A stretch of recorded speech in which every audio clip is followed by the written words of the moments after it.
You are listening to a Blaze Bible Reflection. Today's passage is Luke 8, verses 22 to 25, read by Ivan. Rebuke the storm. Exercise your spiritual authority. In Luke 8, verses 22 to 25, Jesus and his disciples are sailing across the lake to the other side. The other side can be seen as the place of promise, fulfillment, and blessing. It is the destination toward which life moves when guided by faith. In the middle of the journey, while they are sailing, we are told that Jesus falls asleep. At that moment, a violent windstorm sweeps down on the lake. The boat begins to fill with water, and they are in danger. Many lives resemble this scene. People are trying to reach the other side of their calling, of their promise, and of their destiny. And along the way, experiences, difficulties, and disappointments put their lives at risk and their faith to sleep. Panic and fear seize their lives. When faith grows quiet or hope wanes in the journey of life, the storms begin to feel overwhelming and the waters start filling the boat. The disciples wake Jesus with a heartfelt prayer. They cry out, "Master, Master, we are perishing." The simplicity of this prayer is striking. It is not longing or complicated. It is simply a cry from the heart in a moment of fear and uncertainty. In response, Jesus rises and rebukes the wind and the raging waves. The word rebuke means to command with authority, to warn strongly, to order something to cease its destructive activity. It is the act of speaking order into chaos. Immediately, the storm stops and there is calm. In the story, the wind and the waves represent the external climate of life. Storms symbolize the crises that come from the outside world. These may be pressures, conflicts, unexpected difficulties, or circumstances that seem beyond human control.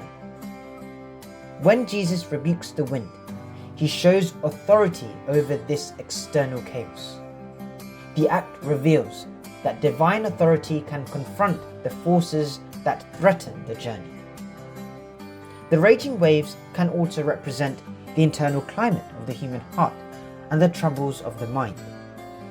Inside every person, there can be storms of anxiety, anger, intrusive thoughts, emotional turbulence, or spiritual doubt.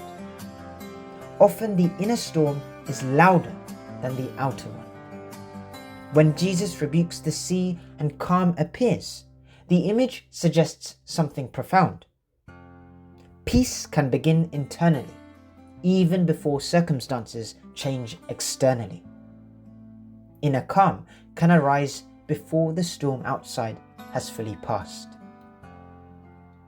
To rebuke the storm, therefore, becomes a spiritual metaphor.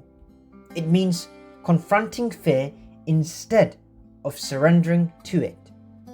It means refusing destructive thoughts, rejecting despair, and asserting trust over panic. In prayer, we name the storm and refuse to allow it to dominate the heart. We invite peace and order into the soul. This passage suggests a three-step spiritual pattern. First, awaken the presence of faith. The disciples wake Jesus, and prayer awakens the awareness of God's presence within and around us. Second, speak to the storm.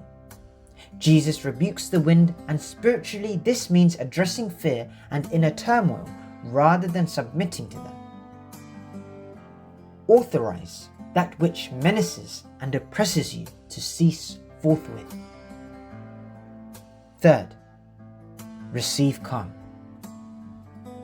The result of Christ's command is galene, stillness, deep calm. It is the stillness echoed in the words of Psalm 46:10. Be still and know that I am God. This calm is the inner peace that transcends circumstances. Early Christian reflection often saw this passage as an image of the soul. Augustine spoke of Christ calming the storms of the heart and mind. The believer therefore learns to rebuke the spirit of fear, rebuke the spirit of frustration, rebuke the spirit of despair, and restore order within. When the inner storm is quieted, the outer storm eventually loses its power. The victory begins within, for one must win the battle inside before the winds outside can truly be stilled. God bless you. Stay close to the Word. The Ablaze Team.